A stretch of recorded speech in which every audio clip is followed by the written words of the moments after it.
আচ্ছা, তাহলে আমরা নিউটনিয়ান মেকানিক্সের অ্যাকচুয়ালি আজকে আমাদের লাস্ট ক্লাসটা, আজকের ক্লাসটা আমি শুরু করব হচ্ছে দ্বিমাত্রিক ক্ষেত্রে সংঘর্ষ দিয়ে। সুতরাং আমরা এখন শুরু করব দ্বিমাত্রিক ক্ষেত্রে সংঘর্ষ। দ্বিমাত্রিক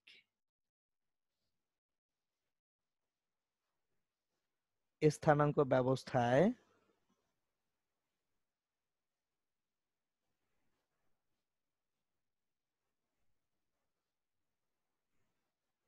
ভরবেগের সংরক্ষণশীলতা।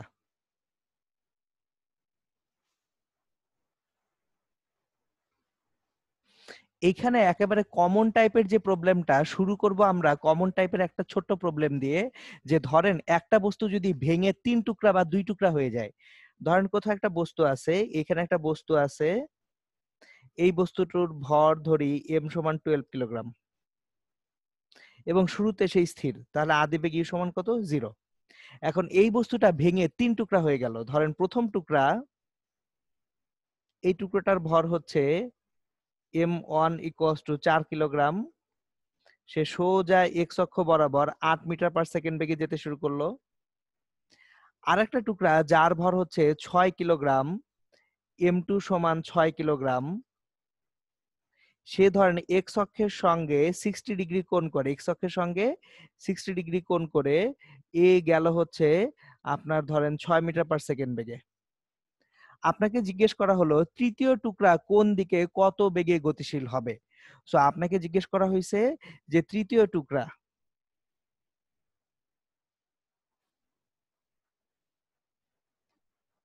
কোন দিকে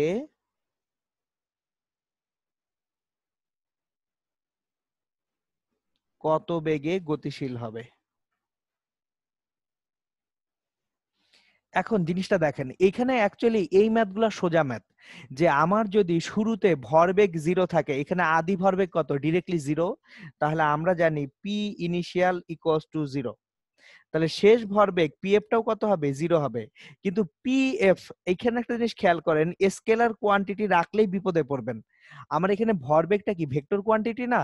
তাহলে শেষ ভরবেগগুলো সবগুলোর সমষ্টি 0 হবে, তার মানে ভেক্টর কোয়ান্টিটি 0 হবে। এখন শেষ ভরবেগ কিভাবে আসে দেখেন, একটা হচ্ছে আমার 8 মিটার পার সেকেন্ড এবং 4 kilogram, 4 8 32 kilogram metre per second হচ্ছে মান। কিন্তু ডিরেকশন কোন দিকে? এক্স অক্ষের এদিকে। এর সঙ্গে 60 ডিগ্রি অ্যাঙ্গেলে আরেকটা ভরবেগ আছে, এখানে 60 ডিগ্রি অ্যাঙ্গেলে আরেকটা ভরবেগ আছে, সেটা কত? 6 6 36 কিলোগ্রাম মিটার পার সেকেন্ড। আমাকে জাস্ট যেটা বের করতে হবে যে থার্ড যে অবজেক্টটা তার ভরবেগ কত। এখন দেখেন থার্ড অবজেক্টের ভরবেগ আপনি একেবারে খুব সহজে বের করে ফেলতে পারেন। কিভাবে? এই যে তিনটার ভরবেগ সম্মিলিত অবস্থায় শূন্য হবে, তার মানে তৃতীয় যে ভরবেগটা আছে এটা হচ্ছে এই দুইটার সমষ্টির সমান এবং উল্টা দিকে কাজ করবে। দেখেন 32 আর 36-এর যে লব্ধি, এই লব্ধির উল্টো দিকে থার্ড ভরবেগটা কাজ করবে। তাহলে P3 যে ভেক্টরটা সেটা কাজ করবে 32 এবং 36-এর যে লব্ধি তার উল্টা দিকে। এখন আমরা তাহলে কোন দিকে কত বেগে গতিশীল হবে জানার জন্য আগে P3-র মানটা বের করে নেই। P3-র মান হচ্ছে √32² plus 36² plus 2 into 32 into 36 into cos 60 degree. So আমি ডাটা এমন ভাবে দিয়ে ফেলছি এটা ক্যালকুলেটর ছাড়া আপনারা করতে পারবেন না। তাহলে P3টা বের করে নিলেন। এবার V3 ইকুয়ালস টু কত? P3 divided by M3। তাহলে P3-র যে মান পাবেন সেটাকে, M3টা কত? M1 M2 মিলে 4 6 কত হচ্ছে? 10। তাহলে M3 অবশ্যই 2 কিলোগ্রাম। এই যে V3 পেয়ে গেছেন। আর V3-র দিক কোন দিকে হবে? একটা জিনিস খেয়াল করেন, আমার V3 এইখানে যে অ্যাঙ্গেলটা ক্রিয়েট করতেছে, এই যে অ্যাঙ্গেলটা ক্রিয়েট করলো, আমি একটু ডিফারেন্ট কালার দিয়ে মার্কআপ করি। আমার এখানে যে অ্যাঙ্গেলটা ক্রিয়েট করতেছে, এই যে অ্যাঙ্গেলটা, এই অ্যাঙ্গেলটা অ্যাকচুয়ালি কত? এটা যদি থিটা হয় আর এটা যদি আলফা হয়, আলফা বলে এটাকে, alpha equals to 180 minus theta. So what is the theta? এই অ্যাঙ্গেলটা হচ্ছে থিটা। থিটা কোত্থেকে পাবো? ট্যান থিটা ইকুয়ালস টু কার সঙ্গে উৎপন্ন কোণ? 32 এর সঙ্গে। 32 প্লাস 36 cos 60 ডিগ্রি আর উপরে থাকবে হচ্ছে 36 sin 60 ডিগ্রি। মানগুলা বসিয়ে ফেললে আপনি থিটার মান পাবেন, এখান থেকে আলফার মান পেয়ে যাবেন। সুতরাং দ্বিমাত্রিক স্থানাঙ্ক ব্যবস্থায় যদি ভরবেগের সংরক্ষণশীলতা আসে, জাস্ট এটা হচ্ছে একটা প্রসিডিউর। যদি একটা বস্তু ভেঙে 3টা টুকরায় বিভক্ত হয়ে যায়, এটা হচ্ছে একটা সিম্পল প্রসিডিউর গেল। ওকে, এবার আসবো নেক্সট প্রবলেমে। এখন যদি না ভাঙে, দুইটা বস্তু দুইটা ভিন্ন দিক থেকে এসে যদি সংঘর্ষে লিপ্ত হয়, এই প্রবলেমে কিন্তু ভেঙে গেছে, একটা বস্তু ভেঙে দুই টুকরা হয়েছে। এখন যদি না ভাঙে দুইটা বস্তু, সেক্ষেত্রে কি হবে? ধরেন একটা বস্তু কোনো একদিক থেকে আসতেছে, এটা একটা বস্তু, সে এইভাবে আসতেছে, এইভাবে আসতেছে, এক্স অক্ষের সঙ্গে 30 ডিগ্রি কোণ করে 6 মিটার/সেকেন্ড বেগে 2 কিলোগ্রাম ভরের একটা বস্তু আসতেছে। আর উপরে অন্য একটা বস্তু হয়তোবা আরেক দিকে যাচ্ছে। ধরেন এই বস্তুটা এক্স অক্ষের সঙ্গে এরকম একটা অ্যাঙ্গেল করে যাচ্ছে, 60 ডিগ্রি কোণ করে, সে ধরেন যাচ্ছে 8 মিটার/সেকেন্ড বেগে, এবং এর ভর হচ্ছে 4 কিলোগ্রাম। তারা তাহলে রাস্তায় কোথাও ধাক্কা খেলো, দুইটা বস্তু যেহেতু দুই দিক থেকে আসতেছে, সংঘর্ষে লিপ্ত হলো। সংঘর্ষের পর ধরেন 2 কিলোগ্রাম ভরের বস্তুটা, 2 কিলোগ্রাম ভরের বস্তু যদি সোজা এক্স অক্ষের দিকে চলে যেতে শুরু করে, সংঘর্ষের পর 2 কিলোগ্রাম ভরের বস্তুটা সোজা এক্স অক্ষের দিকে যাচ্ছে ধরেন 4 মিটার/সেকেন্ড বেগে। আপনাকে জিজ্ঞেস করা হলো 4 কিলোগ্রাম ভরের বস্তু কোন দিকে কত বেগে যাবে, এটা হচ্ছে কোশ্চেন। এখন দেখেন, আমরা যখন ভরবেগের সংরক্ষণশীলতা পড়ছি, তখন কি পড়ছি? যে আদি ভরবেগ এবং শেষ ভরবেগ একই থাকে, তার মানে PI vector equals to PI vector. এখন পিআই ভেক্টর সমান পিএফ ভেক্টর, মানে PI X I plus PI Y J equals to PF X I plus PF Y J. এগুলো খুব ভালো মতো মাথায় থাকার কথা আপনাদের, যে এক্স অক্ষের আদি ভরবেগ ইকুয়ালস টু হবে এক্স অক্ষের শেষ ভরবেগ, এবং এক্স অক্ষের ওয়াই অক্ষের আদি ভরবেগ হবে ওয়াই অক্ষের শেষ ভরবেগের সমান। এটা হচ্ছে বেসিক থিওরি, এই থিওরি মাথায় রাখতেই হবে আপনাদের। তাহলে এই থিওরি যদি অ্যাপ্লাই করি, আমি শুধু এক্স অক্ষের কথা যদি চিন্তা করি, এক্স অক্ষ বরাবর যদি ভরবেগের সংরক্ষণশীলতা চিন্তা করি, কোন অক্ষে? এক্স অক্ষ বরাবর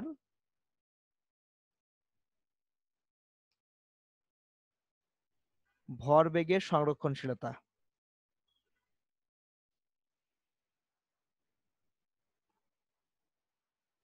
আমরা ধরে নেই বস্তুটা এক্স অক্ষের সঙ্গে থিটা কোণে, এই যে 4 কিলোগ্রাম ভরের বস্তুটা, এটা ধরে নেই এক্স অক্ষের সঙ্গে থিটা কোণে ভি বেগে গতিশীল হবে। তাহলে আমাকে থিটা এবং ভি খুঁজে বের করতে হবে। তাহলে এক্স অক্ষ বরাবর যদি ভরবেগের আমরা সংরক্ষণশীলতা নেই, দেখি কি ইকুয়েশন দাঁড়ায়। দেখেন, প্রথমে 2 কিলোগ্রাম ভরের বস্তুর আদি ভরবেগ 2 × 6 × cos 30 ডিগ্রি এক্স অক্ষে, প্লাস 4 কিলোগ্রাম ভরের বস্তুর আদি ভরবেগ 4 × 8 × cos -30, কেন -60, কেন -60? এ কিন্তু যাচ্ছে কোন দিকে? ঘড়ির কাঁটার দিকে অ্যাঙ্গেলটা। আমি অ্যাঙ্গেলের ব্যাপারে ভেক্টরে আপনাদেরকে বারবার সাবধান করছি, যে যদি আমার ঘড়ির কাঁটার দিকে হয় অ্যাঙ্গেলটা, তাহলে ঋণাত্মক কোণ, ঘড়ির কাঁটার বিপরীত দিকে হলে কি কোণ? ধনাত্মক কোণ। এখন এটা আদি ভরবেগ, আর শেষ ভরবেগ কত হবে? 2 × 4 × cos 0 ডিগ্রি আর 4 × v × cos থিটা। মানগুলা বসে আমরা 12 × cos 30 ডিগ্রি ক্যালকুলেট করে দিই আমি। 12 × cos 30, এটা হবে 10.39, আর 32 × cos 60, 32 × cos 60, এটা হবে 16, equals to 8 + 4v cos theta. তাহলে এখান থেকে ভি কস থিটা যেটা আসবে, সেটা হচ্ছে আপনার 18.39 ডিভাইডেড বাই 4, 4.5975। এটা দেখেন ভি কস থিটা পেয়ে গেছি। এবার ভি কস থিটার পাশাপাশি ওয়াই অক্ষ বরাবর যদি দেখি ভরবেগের সংরক্ষণশীলতা তখন কি আসে। সো আমি কোশ্চেনটাকে কপি করে নিয়ে যাব। আমরা এখন ওয়াই অক্ষ বরাবর যদি ভরবেগের সংরক্ষণশীলতা চিন্তা করি, ওয়াই অক্ষ বরাবর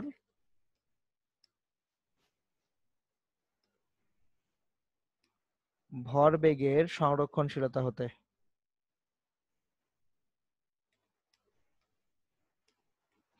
ওয়াই অক্ষে দেখেন, তাহলে ওয়াই অক্ষে 2 × 6 × sin30 plus 4 × 8 × sin−60 equals to 2 × 4 × sin0 plus 4 × v × sin θ। তাহলে আমরা এখান থেকে 12 sin30 মানে 6 পাবো, তারপর 32 sin60, 32 × sin60, that will be -27.71 equals to 4v sin θ। So v sin θ এর মান যেটা পাবো আমরা নেগেটিভ আসবে 21.71 ডিভাইডেড বাই 4 -5.4275। একটা জিনিস খেয়াল করেন, ভি cos θ আসছে ধনাত্মক, ভি sin θ আসছে কি ঋণাত্মক। এই যে দেখেন ভেক্টর, একদম নরমাল ভেক্টর ফলো করেন, নালে হবেই না। ভি cos θ, আমার যে ভি cos θ এর মানটা আছে সেটা একটু আগে কত পেয়েছিলাম, ভি cos θ টা পেয়েছিলাম 4.5975। তাহলে ভি cos θ হচ্ছে 4.5975। আর যে ভি sin θ আছে সেই ভি sin θ কোন দিকে, নেগেটিভ, এইদিকে, এই যে দেখেন এইদিকে। তাহলে ভি sin θ এর মান কত, মানটা হচ্ছে 5.4275। তাহলে আমার ভি যেটা, এই যে ভিটা এক্স অক্ষের সঙ্গে কোণ করে কোন দিকে আসবে, নিচের দিকে আসবে। তাহলে আমার V equals to √4.5975 whole square plus 5.4275 whole square. So 4.5975 X square plus 5.4275 X square. এটাকে রুট ওভার করি, আমাদের যে বস্তুটা আছে এটা যাবে 7.11 মিটার পার সেকেন্ড বেগে। এবং এই যে এখানে থিটাটা এক্স অক্ষের ধনাত্মক দিকের সাথে সে যে থিটা উৎপন্ন করবে, tan θ equals to 5.4275 divided by 4.5975। থিটার মান 5.4275 ডিভাইডেড বাই 4.5975, শিফট 10, 49.73 ডিগ্রি। তাহলে দেখেন বস্তুটা 49.73 ডিগ্রি কোণ উৎপন্ন করে এক্স অক্ষ থেকে কোন দিকে যাবে, উপরের দিকে না নিচের দিকে, নিচের দিকে যাবে। এবং কত বেগে যাবে, 7.11 মিটার পার সেকেন্ড বেগে যাবে। এই হচ্ছে আমাদের পুরা ম্যাথটা। সো এটা হচ্ছে দ্বিমাত্রিক স্থানাঙ্ক ব্যবস্থায় সংঘর্ষের সবকিছু। ওকে, এখন দেখেন আমরা নেক্সট প্রবলেমে আগাবো ইনশাল্লাহ। নেক্সট যে প্রবলেমটা করব সেটা হচ্ছে, আপনারা ভরবেগের সংরক্ষণশীলতা দেখে ফেললাম। এখন সংঘর্ষ দুই প্রকার ছিল, একটা ছিল স্থিতিস্থাপক সংঘর্ষ, আরেকটা কি অস্থিতিস্থাপক সংঘর্ষ। সুতরাং আমার এখন elastic and inelastic collision, elastic collision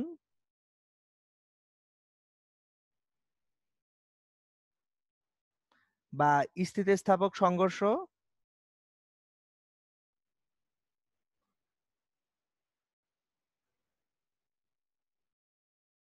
so স্থিতিস্থাপক সংঘর্ষে কি হয়, শুধুমাত্র ভরবেগ সংরক্ষিত থাকে।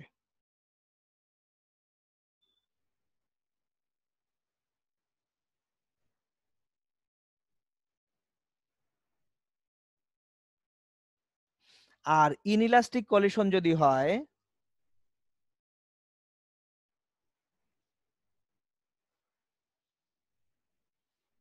অস্থিতিস্থাপক সংঘর্ষ,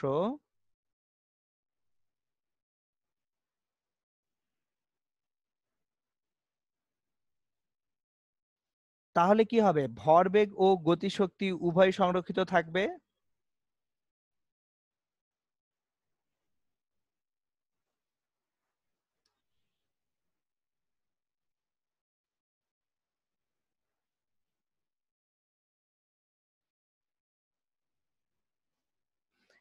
এখন এইখানে এমসিকিউ আকারে কিছু ইনফরমেশন আপনাদের মাথায় রাখতে হবে। এমসিকিউ কিছু ইনফরমেশন, এমসিকিউ ইনফরমেশন মাথায় রাখতে হবে। 1 নাম্বার হচ্ছে সমান ভরের দুটি বস্তু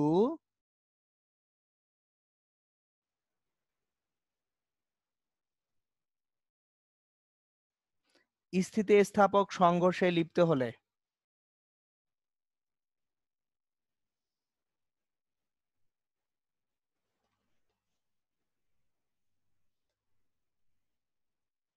সংঘর্ষের পর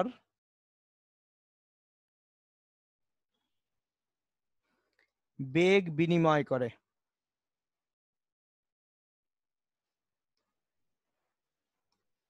মানে ধরেন দুইটা বস্তু যাদের ভর সমান, এরা যদি স্থিতিস্থাপক সংঘর্ষে লিপ্ত হয়, সংঘর্ষের ফলে একজন আরেকজনের বেগ পাবে। সো এটাই হচ্ছে স্থিতিস্থাপক সংঘর্ষের প্রথম ইনফরমেশন। সেকেন্ড ইনফরমেশন, স্থিতিস্থাপক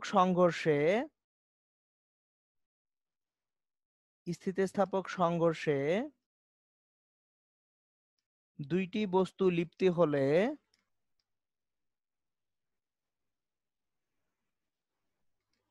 মানে যদি কলিশনটা ইলাস্টিক কলিশন হয়, তাহলে আফটার দ্য কলিশন অ্যাকচুয়ালি কোনোভাবেই তারা একত্রে কম্বাইন্ড অবস্থায় যেতে পারবে না। স্থিতিস্থাপক সংঘর্ষে দুইটি বস্তু লিপ্ত হলে সংঘর্ষের পর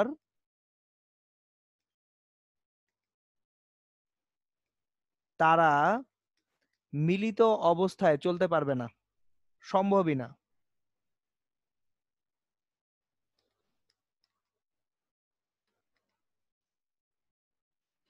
সো যদি কোথাও দেখেন আপনাকে বলছে আফটার কলিশন অবজেক্ট দুইটা ম্যাচ করে গেছে, একত্রে যেতে শুরু করছে, তার মানে এটা ইনইলাস্টিক কলিশন, এটা কোনোভাবেই ইলাস্টিক কলিশন না। ওকে, এখন দেখেন, খেয়াল করেন। ও আচ্ছা, আমি তো উল্টা লিখছি। এই আমি এতক্ষণ ধরে পড়াচ্ছি, আমি পুরো উল্টা লিখছি। কন্ডিশন দুইটা আমি উল্টা লিখে রাখছি, সরি সরি সরি। সো আমার এইখানে এটা হবে হচ্ছে, সরি, ইলাস্টিক কন্ডিশনে হচ্ছে ভরবেগ গতিশক্তি দুইটাই সংরক্ষিত থাকবে। আমি জাস্ট দুইটা উল্টায় ফেলছি। এইটা, এটা হবে আগে, আর এটা হবে পরে। খেয়ালই করি না আমি, হচ্ছে ওই মাথায় সিকোয়েন্স আছে হচ্ছে আগে ইনইলাস্টিক পরে ইলাস্টিক লিখতেছে, আমি আগে ইলাস্টিক পরে ইনইলাস্টিক, সরি একটু মানে হচ্ছে কারেকশন করে নেন যে ইনইলাস্টিক কলিশনে হচ্ছে শুধুমাত্র ভরবেগ সংরক্ষিত থাকবে, অস্থিতিস্থাপক সংঘর্ষ। আর যদি স্থিতিস্থাপক সংঘর্ষ হয় ইলাস্টিক কলিশন, এখানে ভরবেগ গতিশক্তি দুইটাই কি থাকবে, সংরক্ষিত থাকবে। এখন আমার যদি এমসিকিউ ইনফরমেশন গুলো মাথায় রাখি, যে যদি দুইটা বস্তুর অবজেক্টের ভর সমান হয়, তাহলে তারা স্থিতিস্থাপক সংঘর্ষে লিপ্ত হলে সংঘর্ষের পরে কি করবে, বেগ বিনিময় করবে। আমি সবচেয়ে ভালো এক্সাম্পল দিই। একটা স্থির মার্বেলকে আপনি সমান ভরের আরেকটা মার্বেল দিয়ে যদি টোকা দেন, তাহলে স্থির মার্বেলটা গতিশীল হবে। সে কতটুকু বেগ পাবে, যে মার্বেলটা এসে তাকে টোকা দিল তার বেগটা সে নিয়ে নিবে, আর দ্বিতীয় মার্বেলটা স্থির হয়ে যাবে। আর সেকেন্ড ইনফরমেশনটা, এটা খুব ইম্পর্টেন্ট, যদি দুইটা বস্তু সংঘর্ষের পর মিলিত হয়ে চলতে থাকে, তাহলে সেটা আর যাই হোক কি সংঘর্ষ না, স্থিতিস্থাপক সংঘর্ষ না, সেটা অস্থিতিস্থাপক সংঘর্ষ। ওকে, এখন কন্ডিশন কি কি কন্ডিশন থাকলে আমরা বলতে পারবো এটা স্থিতিস্থাপক সংঘর্ষ। সো স্থিতিস্থাপক সংঘর্ষের ম্যাথমেটিক্যাল কন্ডিশনে আমরা যাই। স্থিতিস্থাপক সংঘর্ষ,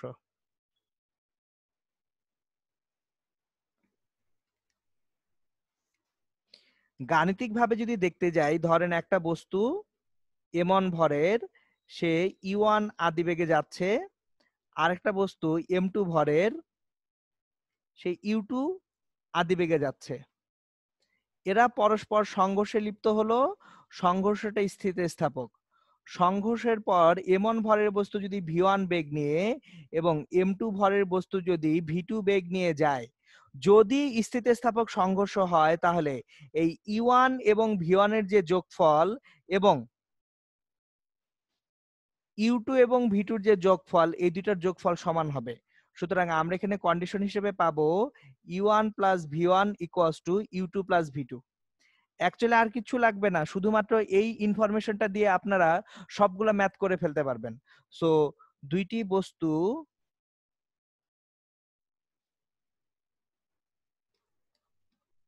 স্থিতিস্থাপক সংঘর্ষে লিপ্ত হলে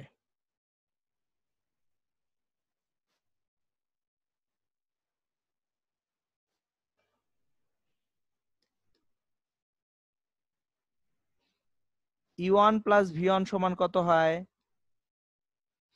U2 প্লাস V2 হতেই হবে, এটা ম্যান্ডেটরি কন্ডিশন। এখন আমরা এখান থেকে একটা ম্যাথ করে যাব যে এইটা কিভাবে অ্যাপ্লাই করা যাচ্ছে একটা ম্যাথে। সো চলেন আজকের দিনের প্রবলেম করি, একটা প্রবলেম। 2 কিলোগ্রাম ভরের একটি বস্তু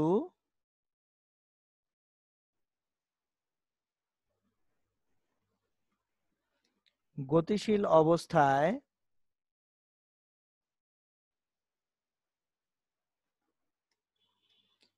একটি স্থির বস্তুর সাথে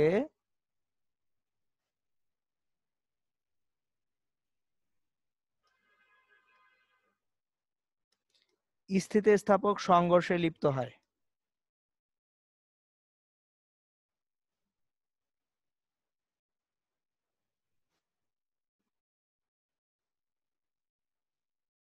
ও সংঘর্ষের পর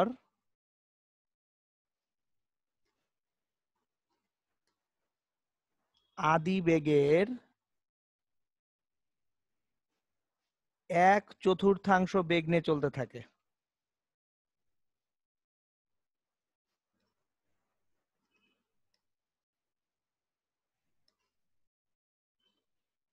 দেখেন কোশ্চেনটা খেয়াল করেন, 2 কিলোগ্রাম ভরের একটা বস্তু গতিশীল অবস্থায় একটা স্থির বস্তুর সাথে স্থিতিস্থাপক সংঘর্ষে লিপ্ত হয়ে গেছে এবং সংঘর্ষের পর আদিবেগের 1/4 বেগ নিয়ে সে চলতেছে।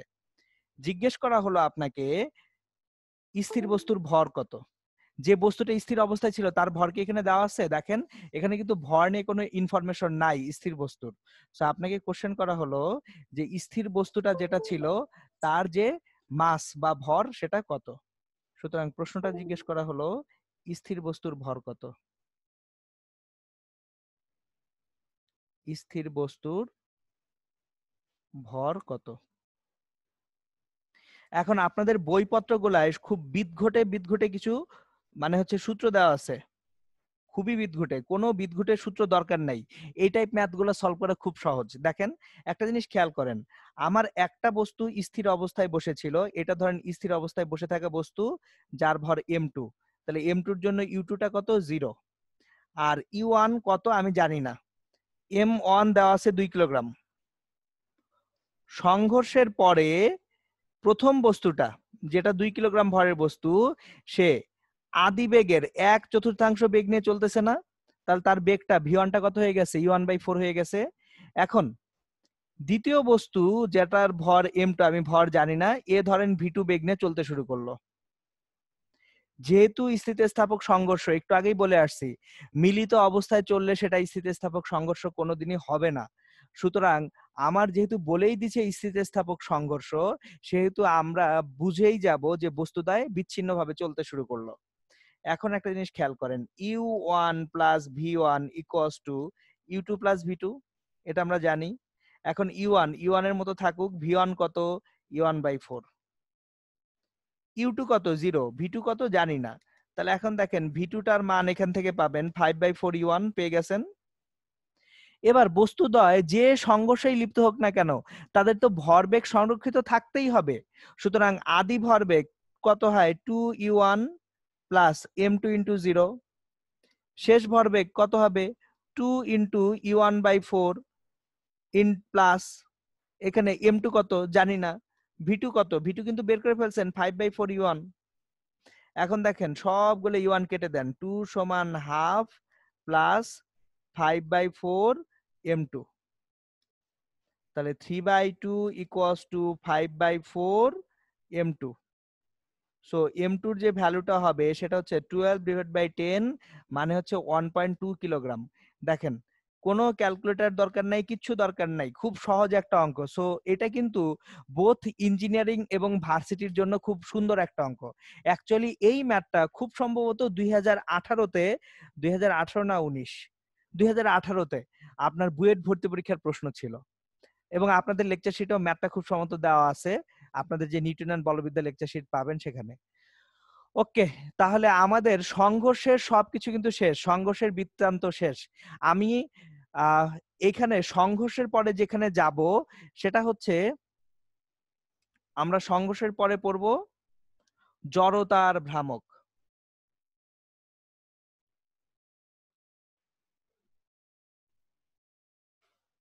এখন আমি জড়তার ভ্রামক সবসময় শুরু করি টর্ক দিয়ে, কারণ টর্কের সঙ্গে কার সম্পর্ক আছে? জড়তার ভ্রামকের। তাহলে আগে টর্ক কি সেটা দেখে নেই। এখন তো আর ডেপথ ডিটেইলসে ঢুকবো না। টাউ টর্ক ইকুয়ালস টু কি ছিল? এফ ক্রস আর নাকি আর ক্রস এফ ছিল? মনে আছে আপনাদের? Torque tau equals to R cross F, F cross R না, আর ক্রস এফ। এখন টর্কের দিক কোন দিকে? টর্কের দিক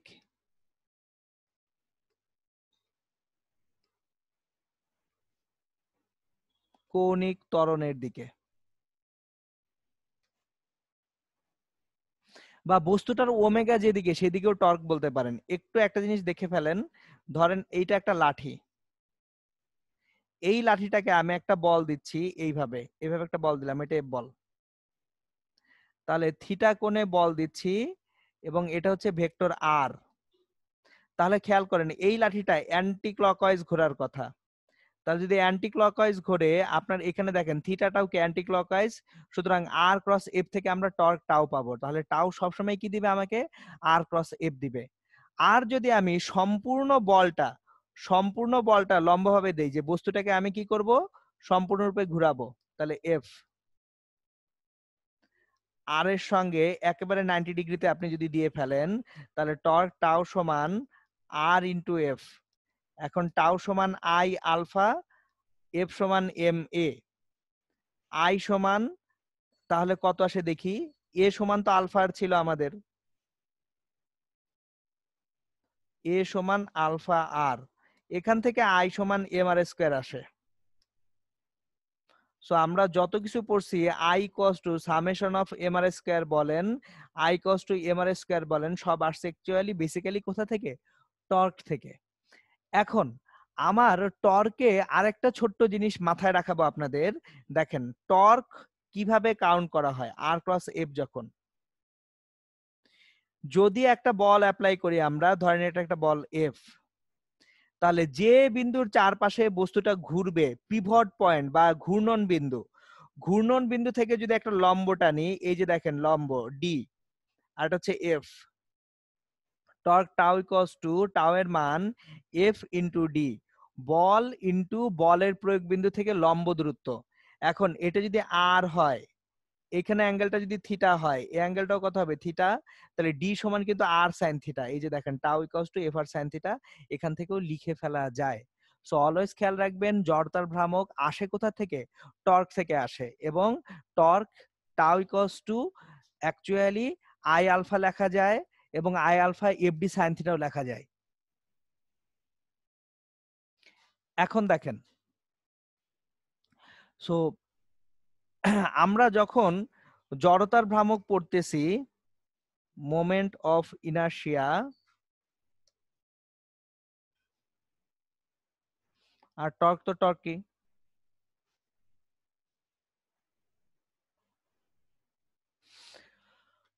জড়তার ভ্রামক বা মোমেন্ট অফ ইনার্শিয়ার আমরা সিচুয়েশন গুলা দেখব, বিভিন্ন ক্ষেত্রে জড়তার ভ্রামক অনেকগুলা কেস আছে, সবগুলা কেস একটা একটা করে পড়িয়ে ফেলবো।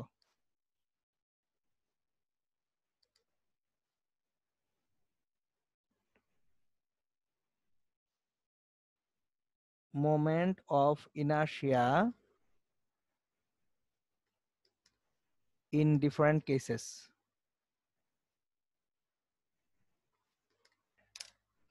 সরি, একটা মিনিট।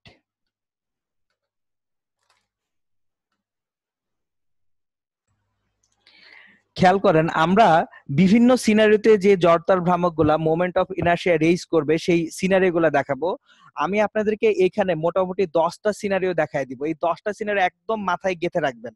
যে কোনো জায়গায় বোর্ড পরীক্ষা হোক, অ্যাডমিশন টেস্ট হোক, এই 10টা সিনারিও থেকে সব ম্যাথ আসবে। নাম্বার 1, কোনো বিন্দুর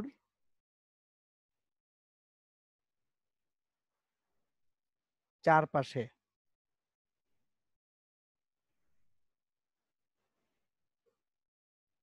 ঘূর্ণায়মান কোনো বস্তুর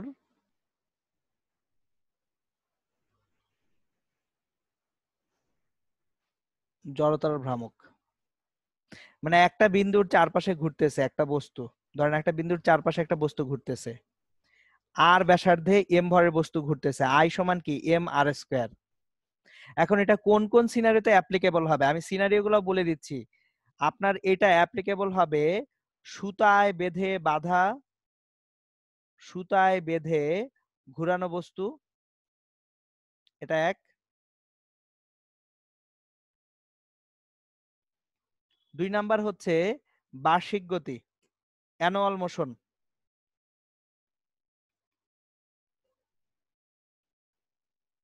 দেখেন সূর্যের চারপাশে পৃথিবী ঘুরতেছে, তাহলে এক বিন্দুর চারপাশে আরেকটা বস্তু ঘুরতেছে।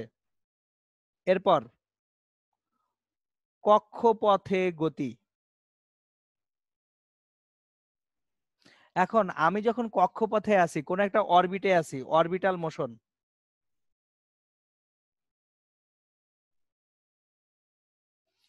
এটাও কিন্তু অ্যাকচুয়ালি আমার এই 1 নাম্বার সিনারিতে যায়। কেন?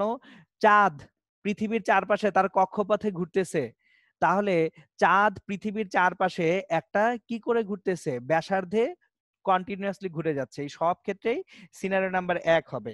এরপর আসি সিনারিও নাম্বার 2,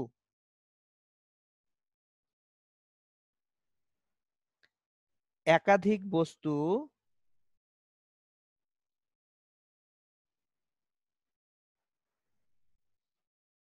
কোনো বিন্দুর চারপাশে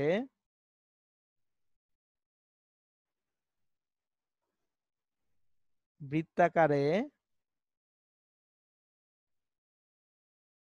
আবর্তন করলে, মোর দ্যান ওয়ান অবজেক্ট যদি থাকে, তাহলে আই কস টু কিভাবে হয় M one R one square plus M two R two square, এভাবে যাবে M N R N square পর্যন্ত। তার মানে summation of M I R I square, যেখানে আই এর ভ্যালু 1 থেকে এন পর্যন্ত। এই যে দেখেন আপনার যে কয়টা অবজেক্ট আছে সেই কয়টা অবজেক্টের জড়তার ভ্রামক বের করে অ্যাড আপ করে দিলেই হয়ে যাবে, কোনো সমস্যা নেই। 3 নাম্বার সিনারিও, সরু সুষম দণ্ডের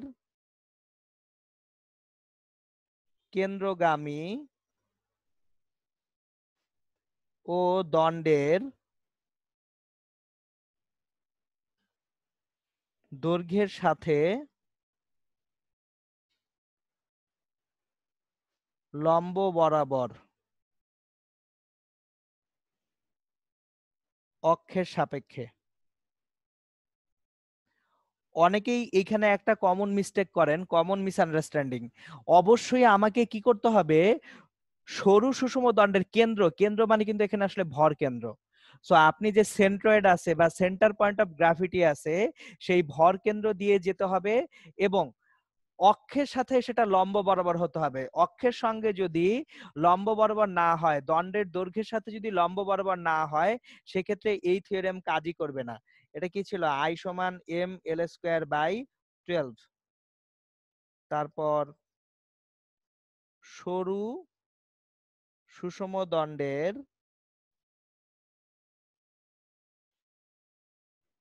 এক প্রান্ত বিন্দুগামী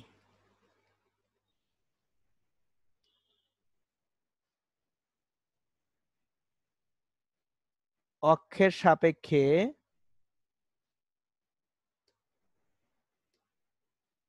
জড়তার ভ্রামক। এক প্রান্তে গেলে 1/3 ml স্কোয়ার হয়। চাকতি বা সিলিন্ডারের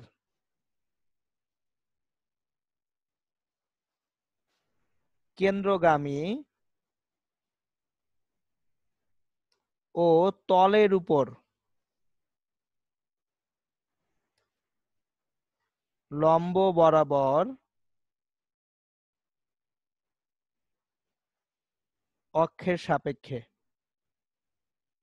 আপনি একটা চাকতি নেন, ডিস্ক বা একটা সিলিন্ডার নেন, এই ডিস্ক অর সিলিন্ডারের কেন্দ্রগামী এবং তলের উপর লম্ব বরাবর অক্ষ, এই যে এই ক্ষেত্রে I cos two mr²/2। So এটা গেল। নেক্সট আসি নাম্বার 6। দেখেন এগুলো কিন্তু সব আপনাদের পড়া, আমি জাস্ট রিভিউ করতেছি, কারণ হচ্ছে আপনাদের মাথায় যাতে জিনিসগুলো সিকোয়েন্সিয়ালি থেকে যায় ইনশাল্লাহ, রিভিউ করে তারপর প্রবলেম ফর্ম করব। 6 নাম্বার হচ্ছে নিরেট গোলকের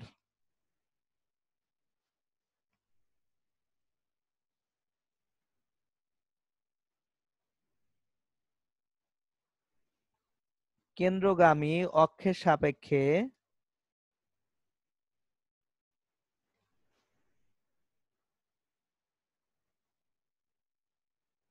জ্যোতির্ভ্রামক I সমান 2/5 mr²। এখন কিছু কথাবার্তা আছে, মনোযোগ দিয়ে শুনবেন। ভাইয়া ফাঁপা গোলকের কি হবে? ফাঁপা গোলক আমি এখন পর্যন্ত 20 বছরের কোশ্চেন পেপারে কোথাও দেখি নাই, সুতরাং ফাঁপা গোলকের কি হবে আমি জানি না। জানি না মানে আসলেই জানি না, মাথায় নেই, আবার করে দেখতে হবে। আপনার যে জিনিসপত্রগুলা কখনো কোথাও আসতেছে না, আসার সম্ভাবনা খুবই কম, সেগুলো নিয়ে এত বেশি মাথা ঘামানোর দরকার নাই। সো ভাইয়া ওইখানে তো পড়াইছে, ওইখানে তো পড়াইছে, পড়াচ্ছে পড়াইতে দেন। বুঝতে পারছেন? সো আমার যেগুলো থেকে কোশ্চেন হবে সেগুলোর উপর আমরা দক্ষতা অর্জন করব, যেগুলো কোনো কাজে লাগবে না, আমি আজাইরা জিনিসপত্র আপনাদের পড়ায় কোনো লাভ নেই। আসেন নেক্সট 7 নম্বরে যাব।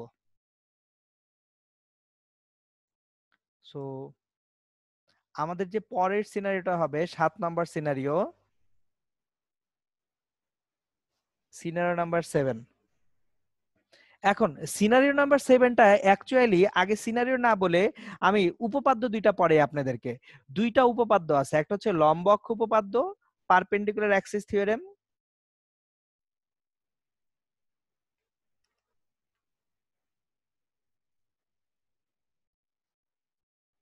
পারপেন্ডিকুলার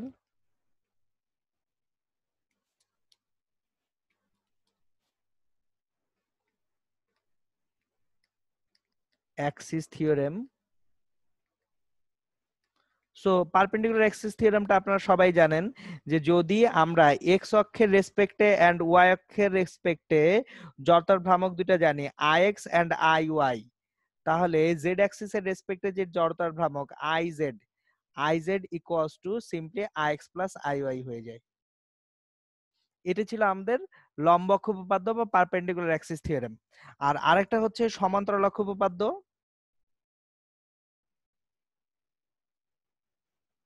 সমান্তরাল অক্ষ উপপাদ্য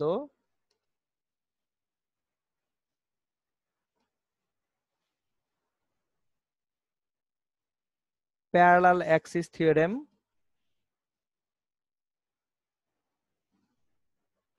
এটা কি ছিল? কোনো একটা অবজেক্টের যদি সেন্ট্রয়েড বা ভর কেন্দ্রের সাপেক্ষে জড়তার ভ্রামক জানি, ধরেন এটা আইজি, তাহলে বাইরে দিয়ে যে একটা অক্ষ যাচ্ছে সেই অক্ষের সাপেক্ষে জড়তার ভ্রামক আই ইকুয়ালস টু কি হবে? আই ইকুয়ালস টু হবে I G plus M into H square, যেখানে এম হচ্ছে object of the mass of the object, আর এইচ হচ্ছে অ্যাক্সিস দুইটার মাঝখানে ডিস্টেন্স। সো এই দুইটা থিওরেম এখন অ্যাপ্লাই করে আমরা আরো কয়েকটা সিনারিও ডেভেলপ করব। দেখেন কয়টা সিনারিও ডেভেলপ করছিলাম আমরা? 6টা। এখন 7 নাম্বার সিনারিও কি হয়? 7 নাম্বার সিনারিও হবে একটি আয়তাকার পাতের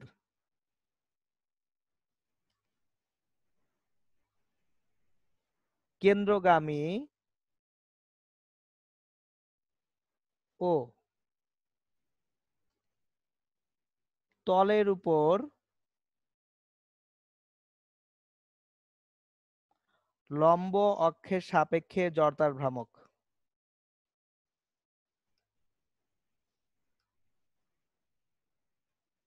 একটা জিনিস খেয়াল রাখবেন, কেন্দ্র বলতে সবসময় আমরা সেন্ট্রয়েড বা ভর কেন্দ্র বুঝি। সো আমি যদি একটা আয়তাকার পাতের কেন্দ্রগামী এবং তলের উপর লম্ব অক্ষটা দেখি, এই যে তলের উপর লম্ব অক্ষ। ইন দ্যাট কেস দেখেন আমার দুইটা অক্ষ আছে, এটা হচ্ছে এক্স অক্ষ আর এটা কি ওয়াই অক্ষ। তাহলে আই এক্স এবং আই ওয়াই যদি বের করতে পারি তাহলে আই জেড ডিরেক্টলি পেয়ে যাব। So I Z equals to I X plus I Y. এখন আইএক্সটা দেখেন সেটা যাচ্ছে কোথা দিয়ে, আইএক্সটা যাচ্ছে প্রস্থের মাঝখান দিয়ে, প্রস্থটা হচ্ছে বি। আর আই ওয়াই এটা যাচ্ছে দৈর্ঘ্যের মাঝখান দিয়ে, তাহলে এল। সো আই এক্স হচ্ছে 1/12 এম বি স্কোয়ার আর আই ওয়াই হচ্ছে 1/12 এম এল স্কোয়ার। তাহলে m/12 B square plus L square. এই থিওরেমটা ঢাকা বিশ্ববিদ্যালয় ভর্তি পরীক্ষায় একটা বছর ছিল, খুব সম্ভবত 2012-13 প্রশ্নে এটা আছে। আপনারা যখন এই যে চ্যাপ্টারের শীটটা পাবেন দেখবেন ডিউর প্রিভিয়াস ইয়ার্স এর কোশ্চেনে জাস্ট এই থিওরেমটা দিয়ে একটা এমসিকিউ করা আছে। এরপর নাম্বার 8, একটি আয়তাকার পাতের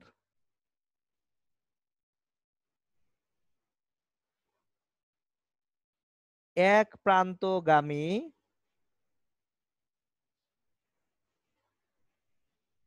এক প্রান্ত বিন্দুগামী ও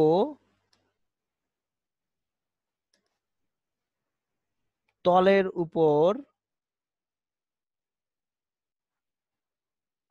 লম্ব অক্ষের সাপেক্ষে জড়তার ভ্রামক।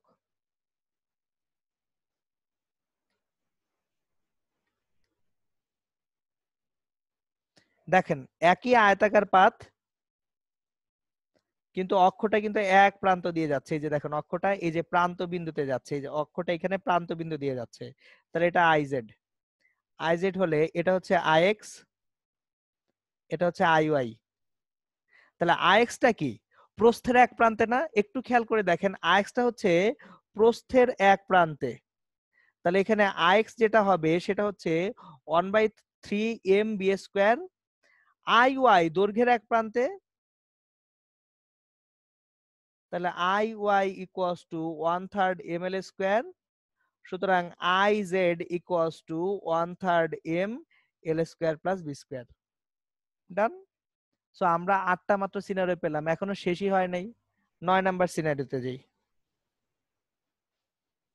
9 নাম্বার সিনারিওটা হবে হচ্ছে একটা হাত পাখার সিনারিও বা একটা চাকতি নিয়ে সেই চাকতির জন্য জড়তার ভ্রামক নির্ণয় করব। সো চাকতির যে কোনো ব্যাস বরাবর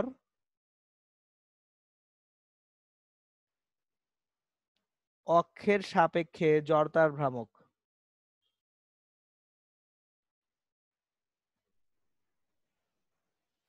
আমরা একটা চাকতির যে কোনো একটা ব্যাস বরাবর অক্ষ নিব, ধরেন এটা একটা চাকতি। এখন এটার একটা ব্যাস এইটা, আবার এটার একটা ব্যাস এইটা। সো এইখানে চাকতির ক্ষেত্রে আই এক্স এবং আই ওয়াই এই দুইটা কিন্তু একই রকম, আইডেন্টিক্যাল বা সেম। এখন চাকতির কেন্দ্রগামী তলের উপর লম্ব অক্ষের সাপেক্ষে, আমি চাকতিটা একটু 3 ডাইমেনশনালি আঁকার চেষ্টা করি। এই যে চাকতির কেন্দ্রগামী তলের উপর লম্ব, দেখেন এই যে এটা কিন্তু অলরেডি জানি I equals to M R square by 2। এখন এই আইটাই আসলে এম আর স্কোয়ার বাই 2, এটা হচ্ছে জেড অক্ষের সাপেক্ষে, এটা এক্স অক্ষ, এটা ওয়াই অক্ষ, এটা হচ্ছে ওয়াই অক্ষ আর এক্স অক্ষ, আই এক্স আই ওয়াই। তাহলে I equals to I X plus I Y. কিন্তু চাকতি যেহেতু একটা আইডেন্টিক্যাল বা প্রতিসম বস্তু, পুরোটাই প্রতিসম, তাহলে 2ix লেখা যায় বা 2iy লেখা যায়। তাহলে ix সমান iy ইকুয়ালস টু i/2। তাহলে i/2 মানে m²/4। সুতরাং আপনাকে যদি বলা হয় যে কোনো চাকতির যে কোনো ব্যাস বরাবর অক্ষের সাপেক্ষে জড়তার ভ্রামক কত, কি করবেন? সিম্পলি m²/4 বসিয়ে দিবেন। এরপর নাম্বার 10, চাকতির স্পর্শকের সাপেক্ষে জড়তার ভ্রামক।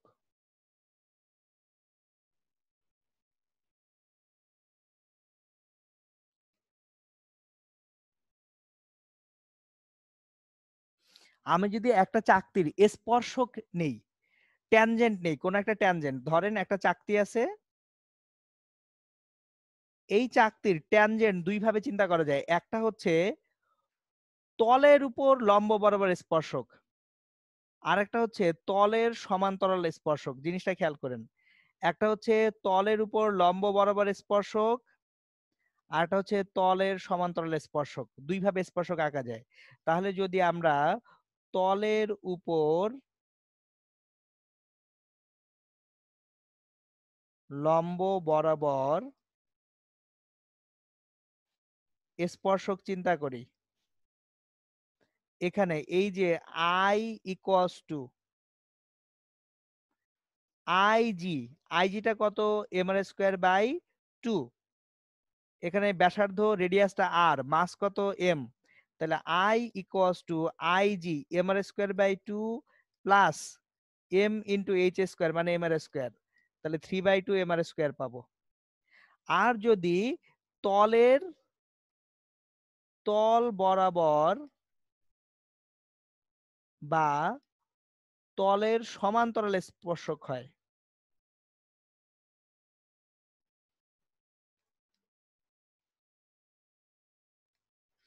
ইন দ্যাট কেস দেখেন এইখানে আইজিটা কি, এইখানে আইজিটা হচ্ছে এম আর স্কোয়ার বাই 4। কেন আইজিটা এম আর স্কোয়ার বাই 4 একটু আগে দেখেন, এই যে এটা আইজি, তাহলে এটা যদি আইজি হয় এটা কি চাকতির যে কোনো ব্যাস বরাবর অক্ষটা যাচ্ছে না, তাহলে ব্যাস বরাবর অক্ষের সাপেক্ষে M R square by 4 plus M R square, তাহলে 5/4 এম আর স্কোয়ার। সো এই 10টা সিনারিও মোটামুটি আপনাদের একদম পুরো মাথায় রাখতে হবে, কোনোভাবেই 10টা সিনারিও ভোলা যাবেই না। এবার আসেন আরো কিছু অ্যাপ্লিকেশনে যাই, প্রবলেমে আসি। প্রবলেম,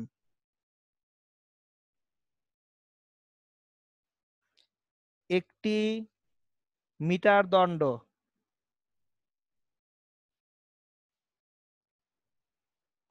দাঁড়ানো অবস্থা হতে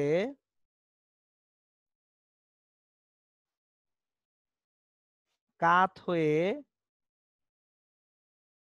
মাটিতে আঘাত করলে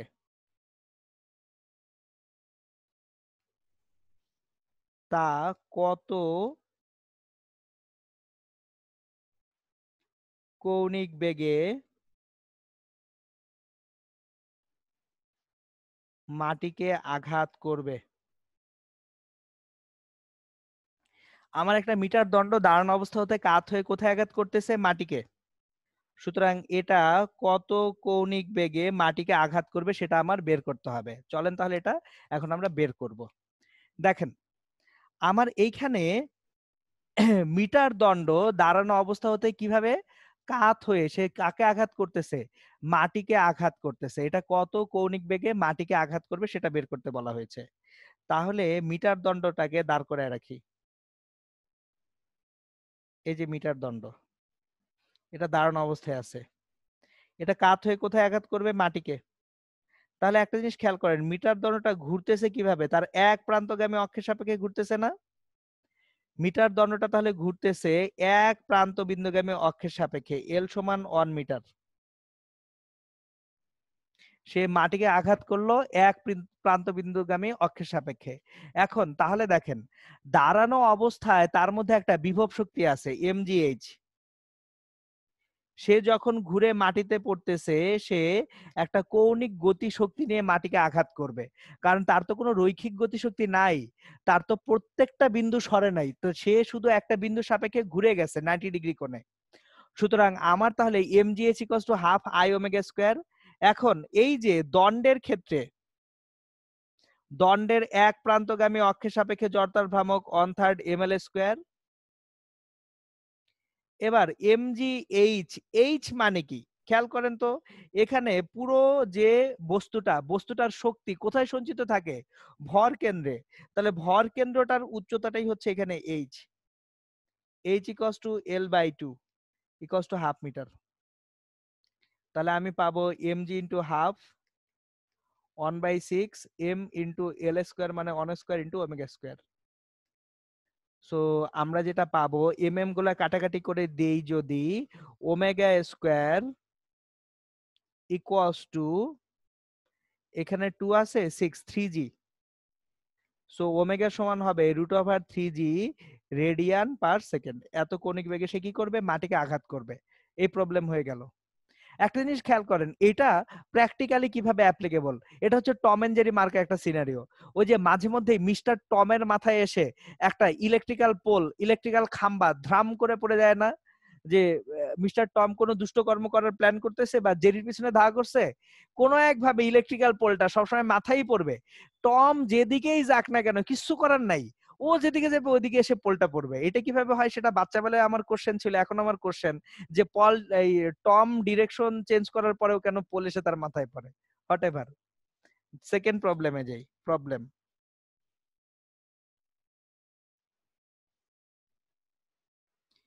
পৃথিবী সংকুচিত হয়ে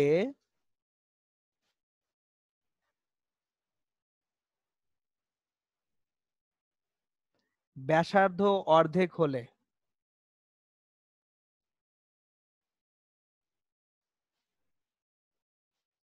কত ঘন্টায় দিন হবে?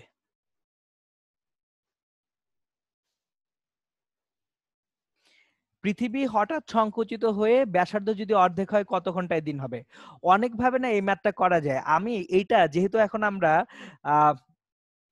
খুব কম সময়ে ম্যাথগুলোর প্রবলেম সলভ করার চেষ্টা করব, সেক্ষেত্রে আমি এটাকে একটু সহজ করে করাই আপনাদেরকে। দেখেন, কৌণিক ভরবেগের যে নিত্যতা, কৌণিক ভরবেগের নিত্যতা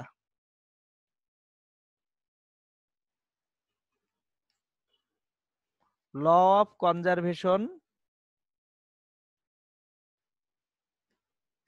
অফ অ্যাঙ্গুলার মোমেন্টাম,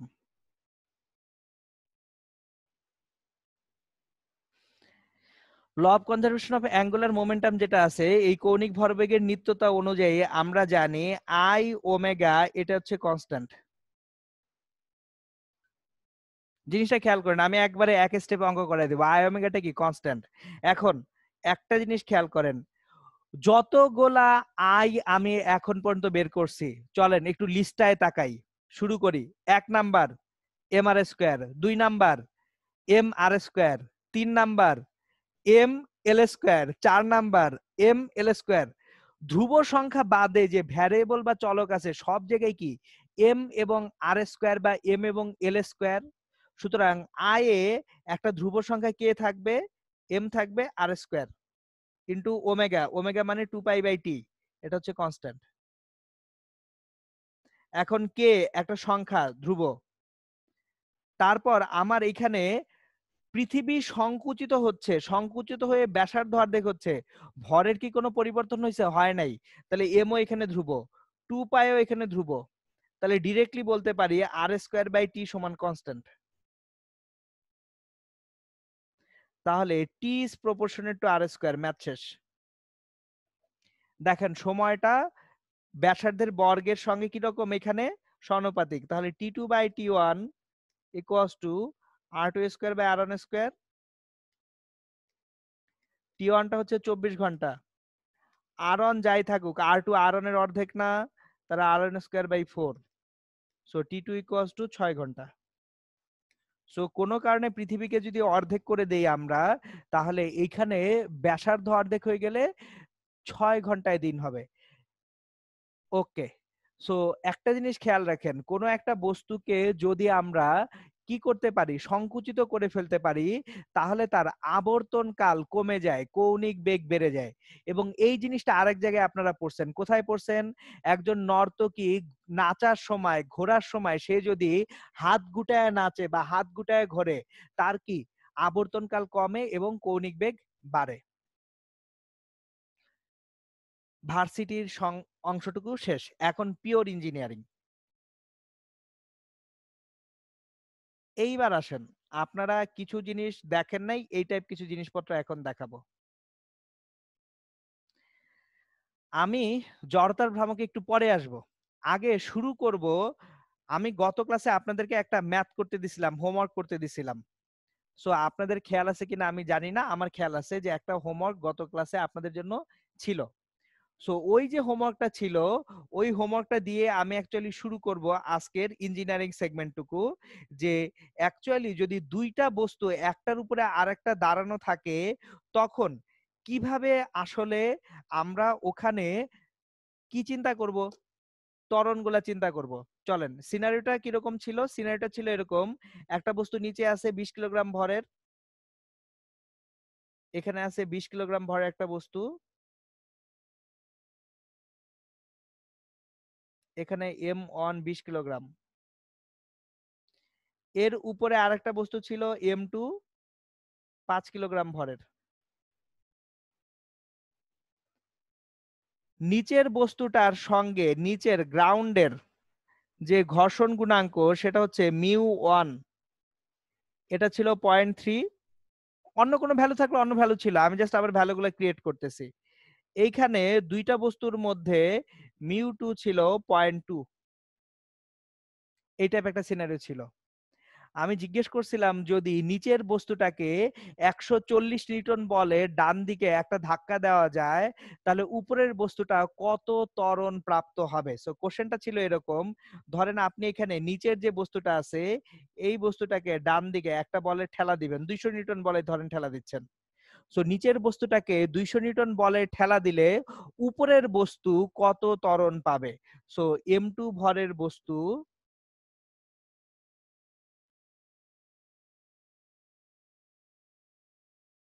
কোন দিকে কত ত্বরণ প্রাপ্ত হবে, এটা ছিল আমাদের কোশ্চেনটা। এখন দেখেন এই কোশ্চেনটা সলভ করার জন্য আগে আমার জানতে হবে যে নিচের বস্তুটার লব্ধি ত্বরণ কত হচ্ছে। দেখেন M1 ভরের বস্তুর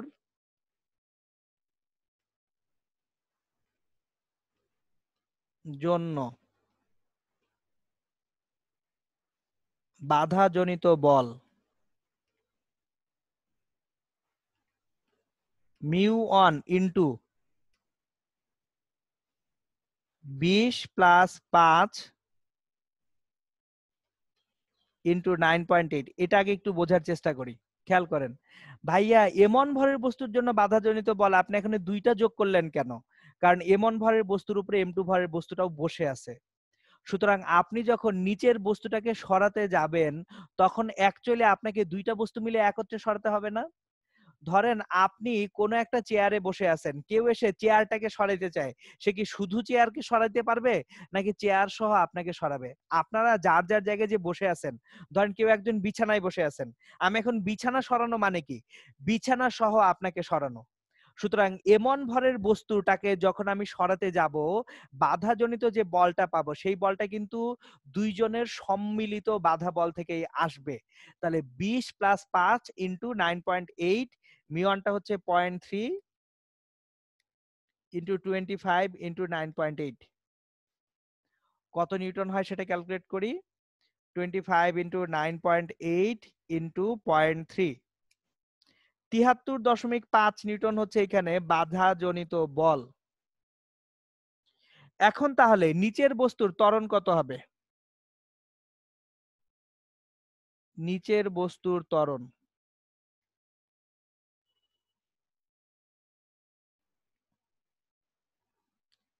A equals to 200 minus 73.5 divided by ভর, ভরটা কিন্তু 25 নট 20। কেন?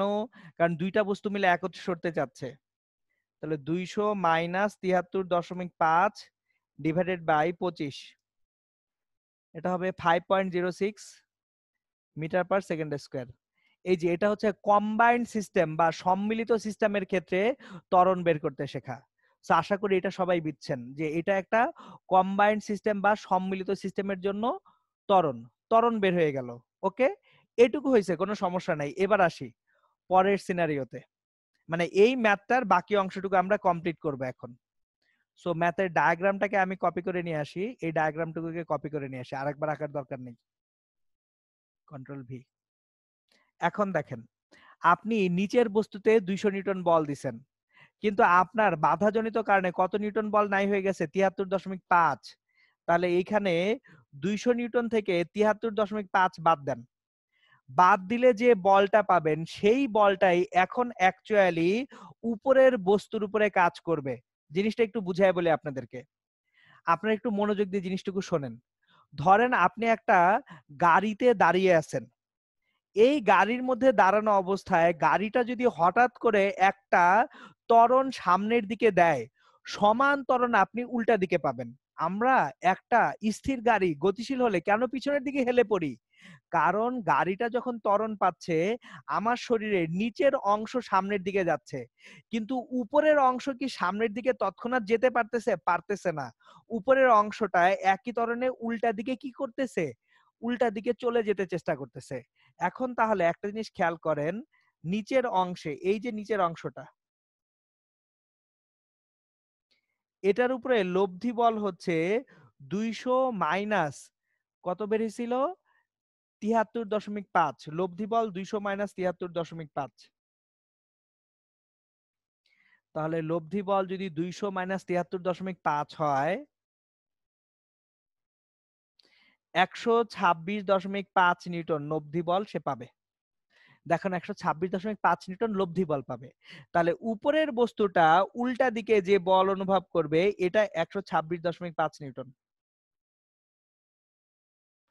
নিচের বস্তু যে পরিমাণ লব্ধি বল পাবে, উপরের বস্তু একই পরিমাণ বল কোন দিকে ফিল করবে? উল্টা দিকে। এই যে আপনি গাড়ির মধ্যে দাঁড়ায় আছেন, গাড়ি যে বলে সামনের দিকে যাবে, আপনি সমপরিমাণ বলের কারণে উল্টা দিকে ঝুঁকে পড়বেন। প্রত্যেকটা ক্রিয়ার একটা সমান এবং বিপরীতমুখী প্রতিক্রিয়া আছে না? তাহলে সামনের দিকে লব্ধি বল যদি 126.5 নিউটন হয়, উপরের বস্তু পিছনের দিকে কত বল পাবে? 126.5 নিউটন পাবে। কিন্তু উপরের বস্তুর সঙ্গে এই যে উপরের বস্তুটা, তার সঙ্গে নিচের তলের, আমি একটু ডায়াগ্রামটাকে এনলার্জ করি এখন।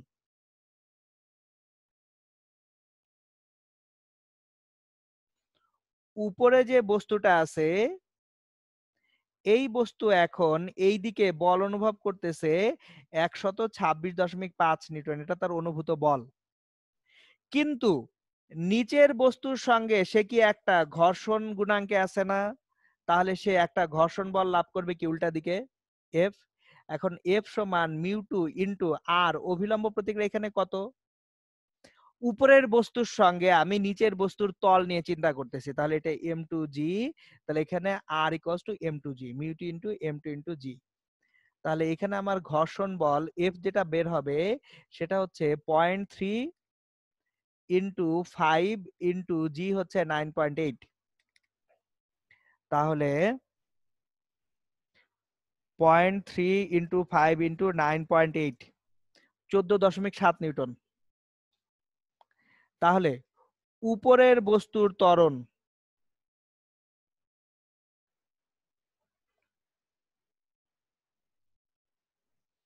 এ2 যদি হয়, উপরের বস্তুটা উল্টা দিকে আসবে, কত ত্বরণে? এ2।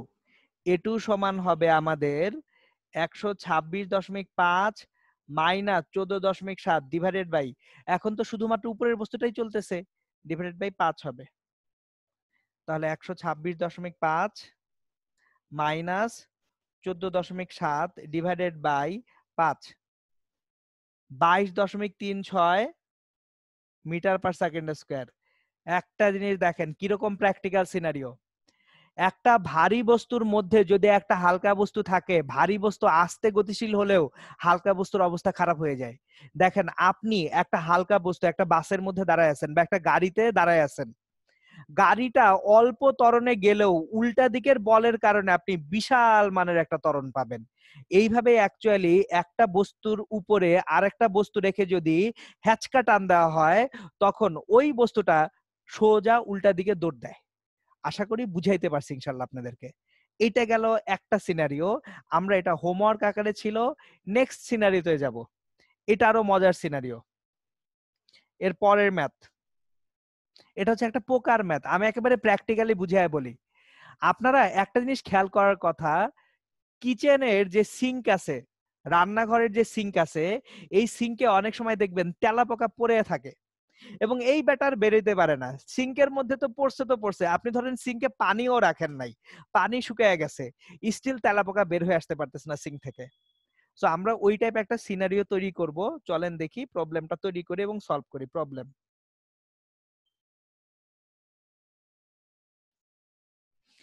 প্রবলেমটা হচ্ছে ধরেন একটা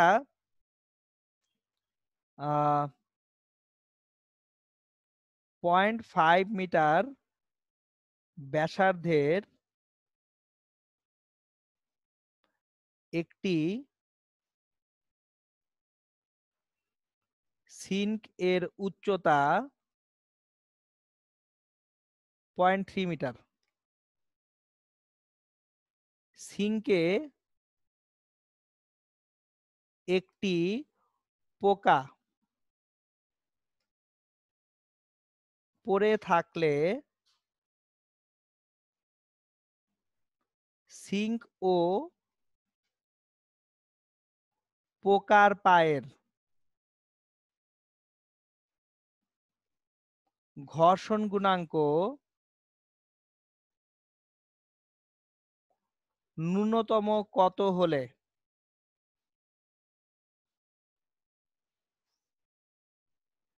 পোকাটি সিঙ্ক হতে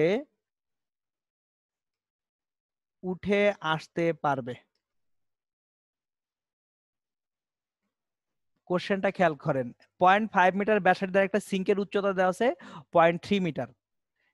এখন সিঙ্কে একটা পোকা পড়ে আছে, এই পোকাটার পায়ের সাথে সিঙ্কের যে ফ্রিকশন কোএফিসিয়েন্ট বা ঘর্ষণ গুণাঙ্ক মিনিমাম কত হলে পোকাটা সিঙ্ক থেকে উঠে আসতে পারবে, এটা আপনাকে আস্ক করা হলো।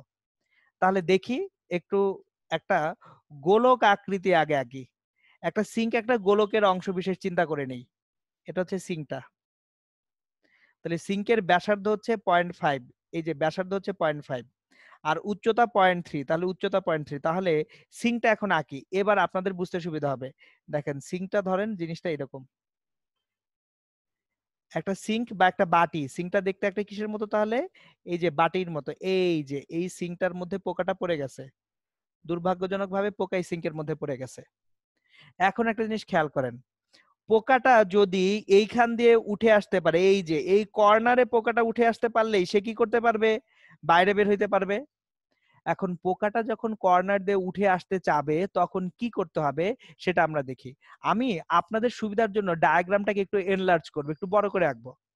ডায়াগ্রামটাকে একটু বড় করে দিই। আমরা আমি ইনটু শেপে যাব, ডায়াগ্রামটা একটু বড় করব।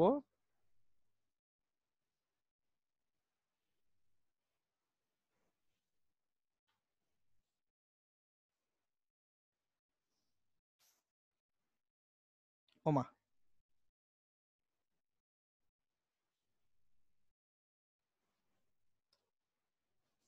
হুম,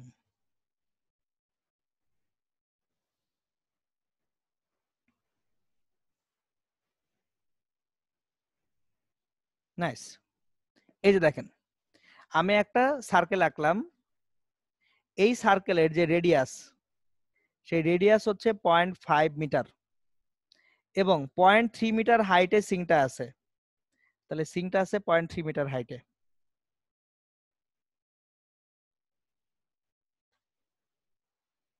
সিংটা আছে 0.3 মিটার হাইটে।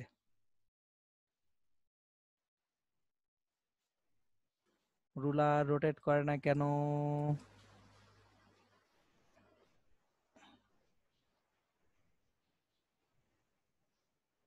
ওকে রুলার অফ করে দিই, রোটেট করবে না। সো আমার তাহলে এইখানে সিংটা এই বরাবর, এই যে দেখেন সিংটা এই বরাবর আছে।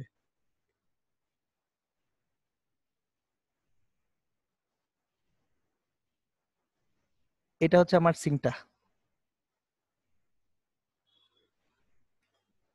পোকাটা কোথায় আছে? পোকাটা আছে এইখানে, এইখানে পোকাটা বসে আছে, এইখানে পোকাটা বসে আছে।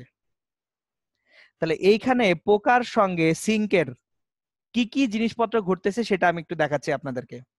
পোকার ওজন খাড়া কোন দিকে কাজ করবে? এমজি নিচের দিকে কাজ করবে। এখন ধরেন পোকার ওজন যদি এমজি নিচের দিকেও কাজ করে, অভিলম্ব প্রতিক্রিয়া যে বলটা সেটা তলের উপর লম্ব। এখানে সিঙ্কের যে তলটা, সিঙ্কের তলটা দেখেন এইখানে সিঙ্কের তল এটাই যে লাল মার্ক করতেছি, তাহলে এই লালের উপরে অভিলম্ব প্রতিক্রিয়া লম্ব যদি হয় সেটা কি ব্যাসার্ধ বরাবর কাজ করবে, এই যে অভিলম্ব প্রতিক্রিয়া এই বরাবর কাজ করবে। তাহলে এই বরাবর যদি অভিলম্ব প্রতিক্রিয়া কাজ করে পোকার, এখন খেয়াল করেন এই অ্যাঙ্গেলটা যদি থিটা হয়, এই অ্যাঙ্গেলটাও কি হবে থিটা হবে। তাহলে এটা এমজি, এটা কি হবে এমজি কস থিটা। তাহলে অভিলম্ব প্রতিক্রিয়া R equals to M G cos theta পাচ্ছি। এবার আরেকটা জিনিস দেখেন, পোকাটা উঠতে চায় উপরের দিকে, কিন্তু এমজির আরেকটা উপাংশ এমজি সাইন থিটা তাকে টেনে নিচে নামাইতে চাবে না, এমজি সাইন থিটা তাকে টেনে নিচে নামাইতে চাবে। এখন ঘর্ষণ বল কোন দিকে কাজ করবে, গতির বিপরীতে। সো বস্তু নিচে নামতে চাচ্ছে, তার উল্টা দিকে ঘর্ষণ বল এফ কাজ করবে। তাহলে F equals to M G sine theta. অঙ্ক কিন্তু শেষ হয়ে গেছে, খেয়াল করে দেখুন tan theta equals to F by আর।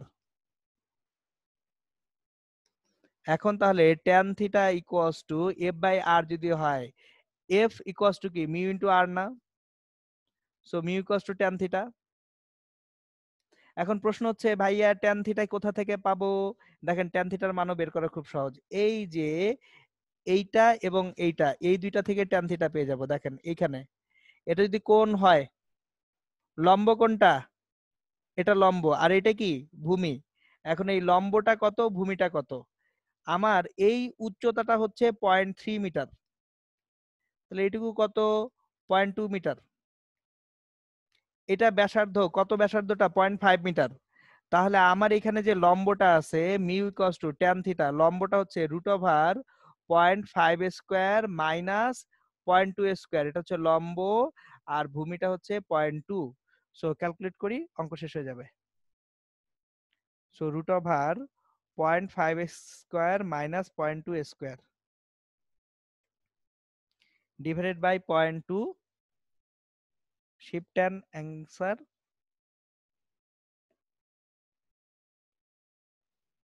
আচ্ছা এটা তো মিউ না, এটা হচ্ছে ট্যান থিটা,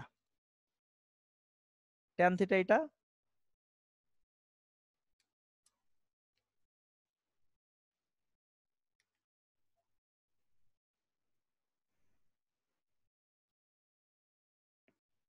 দেখেন আমাদের তাহলে যে ট্যান থিটার মানটা বের হয়, এটা আমি ক্যালকুলেট করে বলতেছি, রুট ওভার 0.5 স্কোয়ার মাইনাস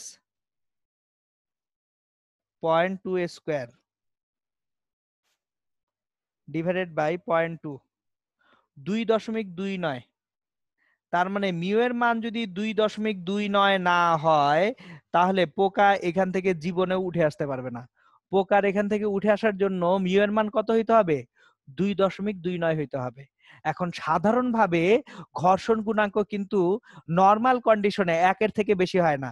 একের থেকে বেশি ঘর্ষণ গুণাঙ্ক করার জন্য অ্যাকচুয়ালি স্পেশাল কিছু সিনারিও তৈরি করতে হয়।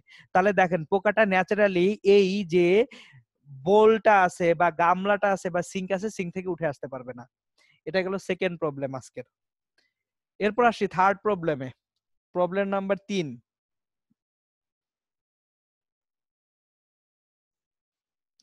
এর পরের প্রবলেমটা তৈরি করব আমি জড়তার ভ্রামকটা দিয়ে।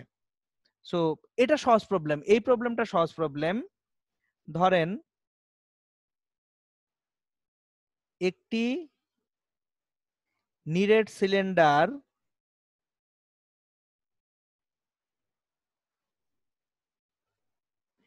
এইচ উচ্চতার আনত তল বেয়ে গড়াতে গড়াতে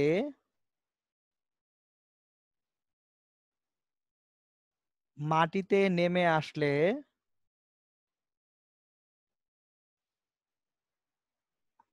কত রৈখিক বেগে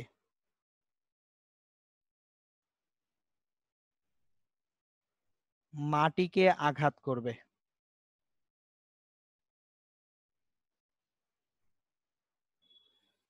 আমার একটা নিরেট সিলিন্ডার রাখবো এইচ উচ্চতার একটা আনত তলের উপরে, এখান থেকে একটা বস্তুকে আমি গড়াতে গড়াতে ফেলে দিব, সে মাটিতে এসে পড়বে। প্রশ্নটা হচ্ছে মাটিতে এসে যখন পড়বে সে কত রৈখিক বেগে মাটিকে আঘাত করবে, তার রৈখিক বেগ কত হইতে হবে। এখন দেখেন বস্তুটা যখন এইচ উচ্চতায় আছে সম্পূর্ণটাই তার কি বিভব শক্তি mgh, এই বিভব শক্তি রূপান্তরিত হবে গতিশক্তি প্লাস কৌণিক গতিশক্তিতে। কেন? সে গড়াতে গড়াতে মাটিতে নেমে আসতেছে। এখন হাফ এমভি স্কোয়ার তো ঠিক আছে, কিন্তু জড়তার ভ্রামক আই কত? নিরেট সিলিন্ডার ঘুরতেছে তার কেন্দ্রগামী অক্ষের সাপেক্ষে, তাহলে half M R square into omega square. So এখান থেকে এম গুলোকে যদি কেটে দেই, G H equals to V square by 2 plus 1/4 V square, কারণ ওমেগা আর মানেই ভি। সো এখানে তাহলে 3/4 V square equals to G H, or v square equals to 4gh by 3, v equals to root over 4gh divided by 3। আর যদি আমার omega বের করতে হয়, omega equals to কত? ভি বাই আর। এখান থেকে ওমেগাও বের করা সম্ভব। সো এটা ছিল জড়তার ভ্রামক সংক্রান্ত আর একটা প্রবলেম। এখন আমি আজকে আপনাদেরকে একটা হোমওয়ার্ক দিব, যে এইখান থেকে একটা হোমওয়ার্ক দিব।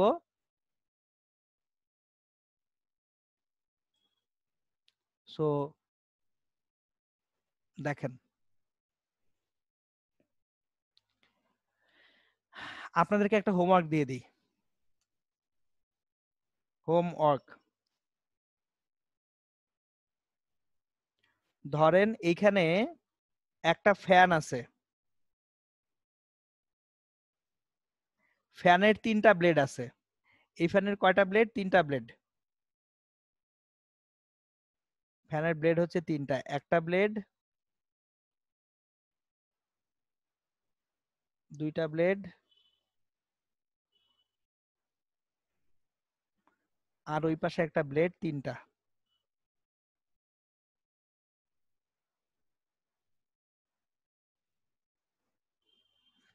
এরকম।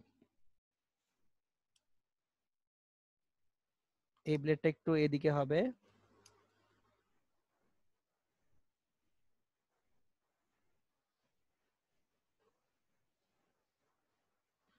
আমি বলি প্রতিটি পাখার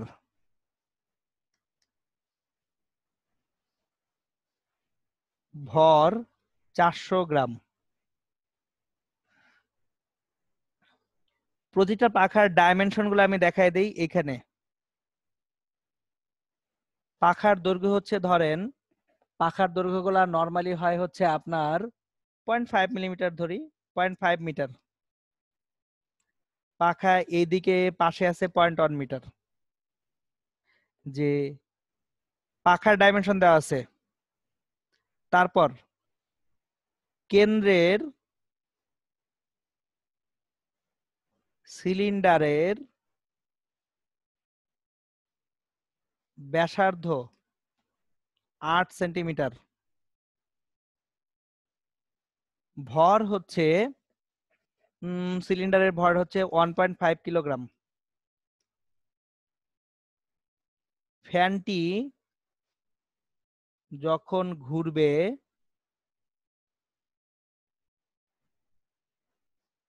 তখন তার জড়তার ভ্রামক কত হবে?